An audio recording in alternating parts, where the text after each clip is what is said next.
அப்படி அந்த ரோட்டை அப்படி வாங்கி போட்டுடலாமா அப்படின்னு நீல சுத்த வச்சுட்டு நீல எனக்கு வேணாம் அப்படின்னு விட்டுட்டு போயிட்டாங்க. அஸ்ஸலாமு அலைக்கும் வரஹ்மத்துல்லாஹி வபரகாத்துஹு. எல்லாரும் எப்படி இருக்கீங்க? நல்லா இருப்பீங்க நம்புறேன்.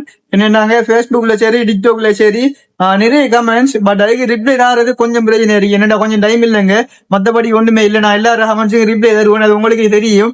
அதுக்காக வேண்டி நான் இன்றைக்கு கொஞ்சம் எனக்கு லீவ், அதுக்காக வேண்டிய கமெண்ட்ஸ் எடுத்துட்டு வந்து அதுக்கு வீடியோட ரிப்ளை கொடுக்கலாம் அப்படின்னு நான் பாட்டுக்கு வீடியோ ஷூட் பண்ண ஆரம்பிச்சிட்டேங்க.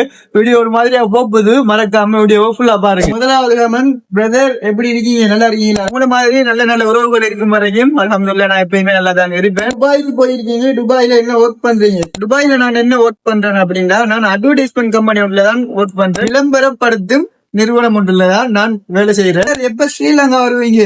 ஸ்ரீலங்கா அங்க சொல்ல தெரியல, பட் நான் வரும்போது கண்டிப்பா இன்ஷா அல்லாஹ் டிக்டாக்ல ஃபேஸ்புக்ல எல்லாம் உங்களுக்கு நான் கண்டிப்பா இன்ஷா அல்லாஹ் ஷோரா வீடியோ போடுவேன் இன்ஷா அல்லாஹ். நீங்க போடுற வீடியோவுக்கு வர பேக் கமெண்ட்ஸுக்கு என்ன ரிப்ளை கொடுப்பீங்க? அதை பத்தி சொல்லுங்க. பேட் கமெண்ட்ஸ் நம்மளுக்கு நிறைய வரும், பேட் கமெண்ட்ஸ் வரும், நல்ல கமெண்ட்ஸ் வரும். இப்ப ஒருத்தவங்க உங்களுக்கு பேட் கமெண்ட்ஸ் பண்றதால என்ன வந்துற போது?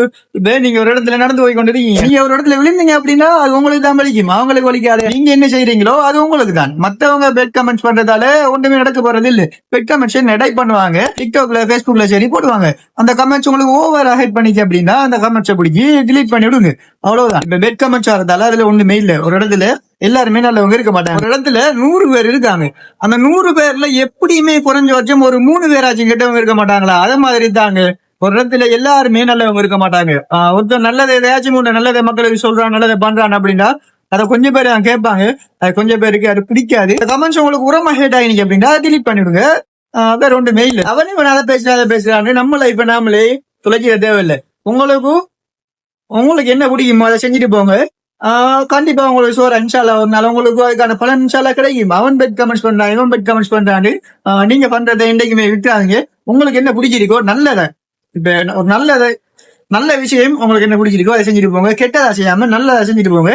இன்ஷா அல்லாஹ் அதுக்கான பலன் உங்களுக்கு எப்பயாச்சும் 3 நாளைக்கு இன்ஷா அல்லாஹ் சோறா கிடைக்கும். ஹம்முக்ரேஷ் யாரு? அவங்க உங்க லவ்வரா? இந்த கேள்வி வந்துட்டு நிறைய பேர் கேட்கிற கேள்வி.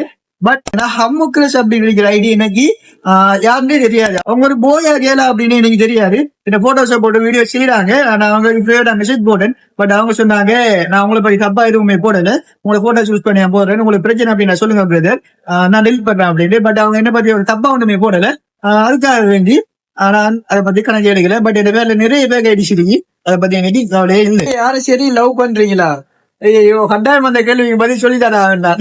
லவ் அப்படின்னு பாத்தீங்கன்னா நம்ம லைஃப்லயும் லவ் ஒன்று இருந்துச்சு, பட் இப்ப இல்ல. என்ன காரணம் அப்படின்னா அந்த ரோமியோ ஜூலியட் படத்துல வர மாதிரி நீ எல்லாம் சுத்த வேஸ்டா, அதுக்கெல்லாம் லவ் தேவையே இல்லை, நீ எல்லாம் சுத்த வேஸ்ட், உன்னெல்லாம் நம்பி வந்தா நடுத்தெருவுல தான் விட்டுட்டு போவாய் அப்படின்ட்டு நம்மளை விட்டுட்டு போயிட்டாங்க. எப்படின்னா அவன் மாமாக்கு என்ன சுத்தமாவே பிடிக்காது, பட் அவங்களுக்கு என்ன ரொம்ப பிடிக்கும். அவன் மாமாக்காரனுக்கு பிடிக்காது. அவங்க மாமாக்காரன் சொன்னார் ஒரு தரம் என்று போல் எடுத்து, ஒன்னும் இல்லாம அவன் நம்பி வந்தாள் அப்படின்னா நீ எல்லாம் நடு தெருவுலாம் விடுவாய், வேஸ்ட், நீ எல்லாம் வேஸ்ட் அப்படின்னு சொன்னாரு. பட் அவள் கொஞ்ச நாள் நல்லா தான் பேசினாள். அவளுமே ஒரு தரம் போல் எடுத்து நீ எல்லாம் சுத்த வேஸ்ட், நீ எல்லாம் எனக்கு வேணாம் அப்படின்ட்டு விட்டுட்டு போயிட்டாங்க. பட் அவங்களுக்கு இந்த வீடியோ பார்த்துட்டு இருக்கலாம், பட் அப்படியெல்லாம் நான் நடுத்தெருவுல எல்லாம் விட்டுட்டு போயிருக்க மாட்டேன். அதுக்காக வேண்டிட்டாங்க அப்படி அந்த ரோட்டை அப்படி வாங்கி போட்டுடலாம் அப்படின்னு. ஐயோ இதை வேற எடுத்து ரோட் வாங்க போவோம் ஹம்மூட் அப்படின்னு அதை பப்ளிக் ஆக்கி அதை வேற பிரச்சனை ஆக்கிடுவானுங்களே. ஒன்றும் இல்லைங்க, ரோட்ல அப்படி நாம வாங்கிடலாம் அப்படின்னா, பட் நடுத்தருவுல எல்லாம் விட்டுட்டு போயிருக்க மாட்டோம் நாங்க அப்படி சொல்லிட்டு போயிட்டாங்க. பட் அவங்க எங்க இருந்தாலுமே நல்லா இருக்குது. ஓகேங்க, இன்னும் ஒரு நல்ல வீடியோட சந்திக்கும் மாதிரி உங்களிடம் விடைபெறும். ஹம்மூட். Bye bye, take care.